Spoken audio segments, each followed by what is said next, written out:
Hai guys, di suatu pagi yang cerah yang memperlihatkan SpongeBob bersama dengan Gary sedang bersenang-senang di ladang ubur-ubur. Kala itu SpongeBob memberikan semangat kepada Gary untuk menikmati hari ini. Bahwa selama perjalanan Gary membutuhkan waktu hampir sekitar 1 jam lamanya.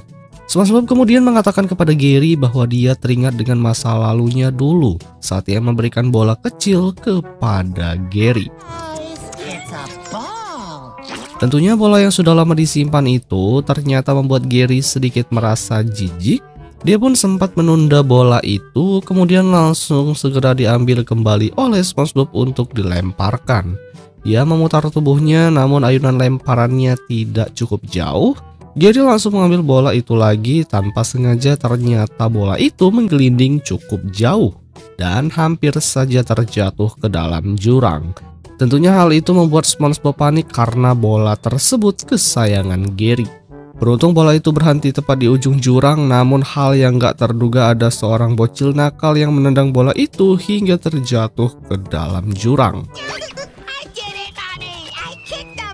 Tentu hal itu membuat SpongeBob kaget dan berteriak histeris. Dia pun langsung mendekat ke jurang, kemudian berusaha menenangkan hati Gary agar jangan bersedih.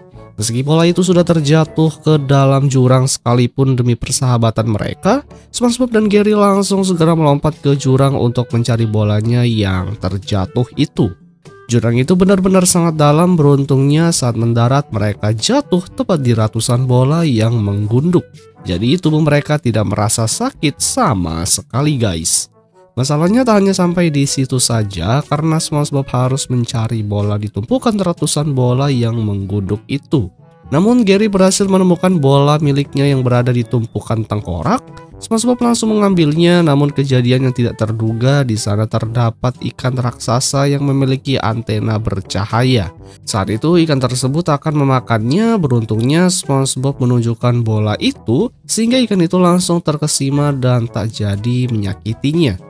Ketika SpongeBob dan Gary berniat pergi, ikan itu langsung melahap tangan SpongeBob yang membawa bola tersebut.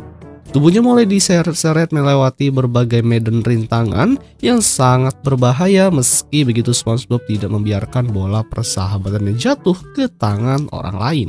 Bahkan kini SpongeBob dan Gary berada di atas tubuh ikan itu. Karena ikan tersebut lengah, dia pun menabrak batu hingga membuat SpongeBob dan Gary terjatuh ke tanah. Bola itu kemudian mulai menggelinding, yang hal itu langsung segera dikejar oleh SpongeBob dengan menunggangi Gary. Sangat terlihat jelas sepanjang jalan itu mereka melewati banyak sekali kepala tengkorak. Bola itu semakin jauh menggelinding, namun SpongeBob dan Gary tak henti-hentinya mengejar. Pada akhirnya perjuangannya berhasil, Gary mendapatkan bola itu, namun tak berselang lama Gary dibawa oleh makhluk laut aneh seperti alien. SpongeBob tak kehilangan akal, dia pun langsung menunggangi salah satu makhluk aneh yang sedang tertidur untuk mengejar Gary yang diculik. Sehingga kejar-kejaran di antara mereka mulai terjadi. SpongeBob tak akan membiarkan sahabatnya menghilang darinya. Meski dalam laut sekalipun, lampu lalu lintas masih saja ada. Mau tidak mau SpongeBob harus mengerem mendadak. Akibatnya dia terpental dan kabar baiknya dia bisa mengejar makhluk yang telah menculik Gary. Alhasil itu merupakan keajaiban dunia. Baru saja SpongeBob bernapas lega, secara tiba-tiba saja ikan raksasa itu datang kembali mengejarnya. Kecepatan gerakannya benar-benar sangat cepat, berhasil menyamai makhluk aneh itu. Kini jalur mereka sangat berbahaya, pasalnya harus melewati ranjau laut. Banyak sekali bom yang terpasang di sana. Ikan itu sengaja menabrak dirinya untuk meledakkan bom itu, namun beruntungnya SpongeBob dan makhluk aneh itu masih diberi kesempatan. Hingga pada akhirnya karena lengah dan selalu disenggol, membuat makhluk aneh itu mengenai bom yang membuat SpongeBob dan Gary terpental ke dasar laut. Kesialan mereka nggak sampai di situ saja, karena mereka berdua dilahap lagi oleh makhluk aneh berkepala atas bawah, lalu dikeluarkan melalui saluran usus. Bola itu lagi-lagi mulai menggelinding kembali. SpongeBob tak henti-hentinya mengambil bola itu lagi demi persahabatannya. Kali ini bola itu mendarat di mata gurita raksasa, sehingga SpongeBob yang melihatnya langsung terhipnotis dengan ukurannya. Gurita raksasa mulai menunjukkan kebesaran tubuhnya, lalu mengambil salah satu benda yang mirip trompet. Kemudian langsung memasukkan mereka berdua ke dalamnya. Setelahnya langsung ditiup karena tiupan itu tenaga sangat besar, sehingga membuat SpongeBob dan Gary berhasil keluar dari jurang yang dimaksud. Beruntungnya mereka berhasil selamat dari makhluk laut. SpongeBob sangat senang karena mereka bisa mempertahankan bola.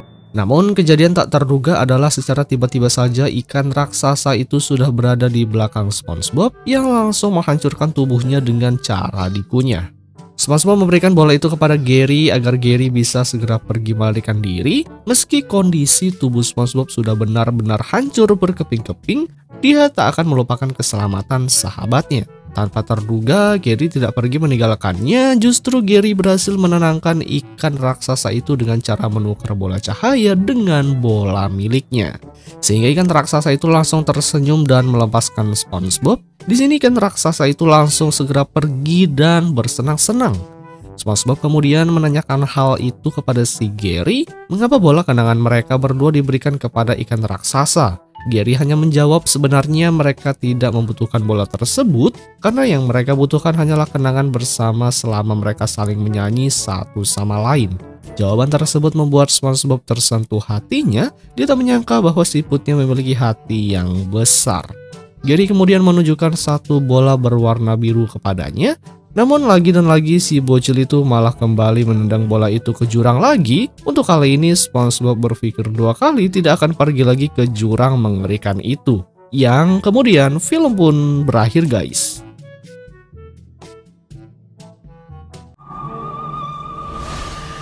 Hai guys, di episode kali ini kita akan diperlihatkan Patrick yang menjadi seorang paranormal. Dia menceritakan bahwa microwave kesayangannya telah rusak di saat dia sedang menggunakannya. Si Patrick yang berniat akan membangkitkan kembali jiwa microwave yang rusak. Pertama-tama Patrick membutuhkan bahan celana dalam untuk melakukan ritualnya. Lalu langsung membacakan mantra-mantra khusus. Terbukti rencananya berhasil membuat celana dalamnya terbang. Kemudian muncullah asap berwarna hijau yang membentuk dua roh makhluk astral. Namun sayangnya dua makhluk astral itu bukanlah microwave-nya yang telah rusak. Sehingga hal itu membuat si Patrick langsung bersedih. Itu artinya dia tidak akan pernah bisa lagi memperbaiki barangnya. Tak lama dari itu datanglah Squidina yang menghampirinya. Ternyata si Patrick yang sedang bermain drama bersama dengan adiknya, namun drama itu masih campur aduk. Dua hantu itu langsung memarahi si Patrick karena telah memanggilnya, padahal mereka akan pergi berlibur. Mereka curhat jika rumahnya sangat berhantu yang membuatnya ketakutan. Squidina merasa aneh padahal mereka juga sama-sama hantu. Namun mereka menjelaskan ada hantu lain yang selalu menghantuinya. Squidina memutuskan untuk pergi mengikutinya. Sebelum itu si Patrick melempar celana dalamnya ke ibunya yang memang akan mencuci pakaiannya. Sesampainya di luar, ternyata rumah berhantu itu dekat rumah mereka. Ternyata Squidina baru mengetahui hal tersebut. Patrick melangkah paling depan namun kakinya tak sengaja menginjak penggaruk yang berada di tanah.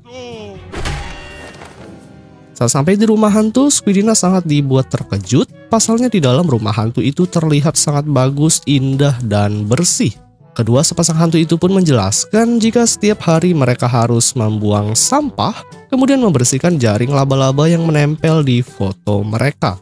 Karena Squidina dan si Patrick belum paham dengan masalahnya, dua hantu itu langsung membuat sisi rumahnya langsung suram dan kotor, dan inilah yang mereka mau agar rumahnya kotor dan angker. Disinilah akhirnya setelah diperjelas masalahnya, meski mereka sudah membuat rumahnya menjadi angker, namun rumah tersebut setiap harinya pasti bersih lagi dengan sendirinya. Inilah masalah yang sebenarnya sedang dihadapi oleh para hantu karena memang dasarnya keluarga Patrick rada-rada blow on. Ia pun ketakutan dengan rumah bersihnya itu. Untuk mengatasinya, Squidina dan si Patrick memasang CCTV di setiap sudut rumah agar mereka bisa tahu hantu mana yang selalu mengganggunya. Tapi bukannya masang CCTV, justru si Patrick malah menghancurkannya hingga rusak tuh guys. Dua hantu itu langsung membantu memasangkan CCTV tersebut agar cepat selesai. Tugas berikutnya mencoba mengotori rumah itu lagi. Tentunya tugas ini bisa dikerjakan oleh si Patrick yang memang dasarnya diciptakan sebagai perusak rumah tangga. Dibantu oleh keluarga hantu dengan membuat rumahnya menjadi kotor, jadi tujuan mengotori rumah itu agar mereka bisa mengetahui apakah di rumah ini ada hantu lain yang selalu mengganggu keluarga hantu itu. Setelah dirasa rumah itu sudah menjadi kotor dan angker, mereka pun langsung tertidur untuk melihat apa yang sebenarnya terjadi. Squidina yang tidur terlebih dahulu, sementara itu si Patrick langsung menggunakan kedua hantu itu sebagai tempat tidurnya. Tak berselang lama kemudian pagi sudah tiba. Bisa dilihat jika kedua hantu itu kekurangan tidur, namun mereka kaget saat melihat rumahnya kembali bersih. Squidina menunjukkan rekaman CCTV di rumah itu, dan disinilah akhirnya terlihat bahwa memang di rumah itu terdapat hantu dengan gerakan yang sangat cepat, yang dimana mereka membersihkan semua kotoran dan membersihkan rumah tersebut. Bahkan kedua hantu itu tidak menyadari kehadirannya, si Patrick menggigil sampai berjalan kemana-mana. Hal itu menyebabkan tubuhnya bolak-balik mengenai CCTV yang terpasang, sehingga mereka pun tidak bisa melihat wajah si hantu pembersih itu. Patrick, that's you. Dengan kata lain, si Patrick bolak-balik mengganggu si hantu pembersih itu dengan tingkah konyolnya. Bahkan si Patrick tidak mengetahui di rekaman itu adalah dirinya. Dia mengira bahwa dirinya adalah hantu itu, sehingga tanpa berpikir dia pun mencoba untuk menembus dinding. Namun kekonyolannya membuat dirinya terbentur oleh tembok. Karena rencananya gagal, akhirnya Squidina menggunakan rencana B, yaitu dia akan menangkap hantu tersebut dengan menggunakan alat penyedot hantu. Si Patrick langsung merusak beberapa rumah, setelahnya langsung bersembunyi di sofa. Saat hantu itu datang, Squidina langsung menyalakan alat penyedot. Namun lagi dan lagi rencananya harus berakhir dengan kegagalan, yang pada akhirnya rumah pun menjadi bersih kembali. Rencana berikutnya, dua hantu itu membuat acara pesta hantu, bahkan mereka pun mengeluarkan roh Patrick dan adiknya agar bisa menikmati pesta tersebut. Terbukti Squidina dan kakaknya mulai menikmati acara tersebut dengan menembus dinding dan mengubah bentuk tubuh mereka. Kemudian dilanjutkan dengan sesi foto bersama tanpa disadari hantu pembersih itu muncul untuk membersihkan kotoran dan masuk ke dalam. Alhasil mereka berdua pun ketakutan dan masuk lagi ke dalam tubuhnya masing-masing. Beruntung kedua hantu itu berhasil menangkapnya. Setelah jubah dibuka, ternyata itu adalah kakek si Patrick. Tentu atas kejadian itu membuat mereka berdua bingung mengapa rohnya bisa keluar dari tubuhnya. Tak berselang lama dari itu datanglah ibu mereka ke tempat itu, kemudian menceritakan tentang jiwa kakek mereka yang keluar dari tubuhnya lagi. Rupa-rupanya dia selalu menendang ember di setiap malam. Setelah ditelusuri, alasan kakeknya menghantui rumah ini dikarenakan memang rumah tersebut adalah rumahnya yang telah disewakan oleh kedua hantu itu di masa hidupnya. Jika belum dibayar uang sewa, maka dia akan selalu untuk mengganggunya. Ibu Patrick pun langsung menyerahkan tubuh kakeknya agar jiwanya dikembalikan lagi. Namun si kakek menolak karena urusannya masih belum selesai dengan kedua hantu itu. Alhasil terjadi kejar-kejaran satu sama lain. Karena saking mau menagih hutangnya agar segera dibayar, si kakek pun mempertahankan jiwanya agar dirinya tidak dimasukkan lagi ke dalam tubuhnya sebelum kedua hantu itu membayar hutang yang lama. Dengan mudah si kakek bisa bersembunyi di sembarang tempat. Tak hanya itu saja, ketika si Patrick mengikuti masuk ke dalam peti yang isinya duri, hal itu membuat jiwa si Patrick juga keluar, yang lalu mengejarnya. Sayangnya Squidina terjatuh di tangga saat pengejaran itu, sehingga hal itu membuat kedua hantu itu marah, lalu memutuskan memasuki tubuh si kakek untuk menyelesaikan permasalahan ini. Terbukti jiwa si kakek yang sedang membersihkan kotoran langsung teralihkan fokusnya saat tubuh aslinya digunakan untuk menari-nari. Tentunya melihat tarian tersebut membuat jiwa kakek merasa jijik dengan tubuhnya itu. Alhasil si kakek itu langsung kembali lagi ke dalam tubuhnya, lalu langsung mengusir kedua hantu tersebut agar jangan menggunakan tubuhnya dengan seenaknya. Akibat pertarungan itu mengguncang rumah dan merusak seisinya. Pertarungan itu tidak bisa dihindari. Si Patrick dan Squidina merasa bahwa tempat ini sangat berbahaya. Bahkan mereka terkena efek besar serangan itu yang membuat keluar dari tempat tersebut. Bahkan akibatnya membuat rumah itu lenyap, tak tersisa sama sekali. Akhirnya jiwa si kakek kembali lagi ke tubuhnya. Dia pun senang karena rumah yang dihuni oleh kedua hantu itu telah hancur, sehingga tak apa-apa jika mereka tidak membayar hutang yang lama. Squidina dan si Patrick langsung meminta maaf atas kekacauan ini, namun ternyata dua hantu itu tidak bersedih karena rumah yang telah mati akan kembali hidup menjadi rumah hantu.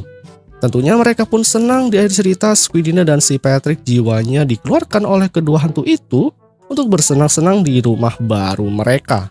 Yang kemudian film pun berakhir guys.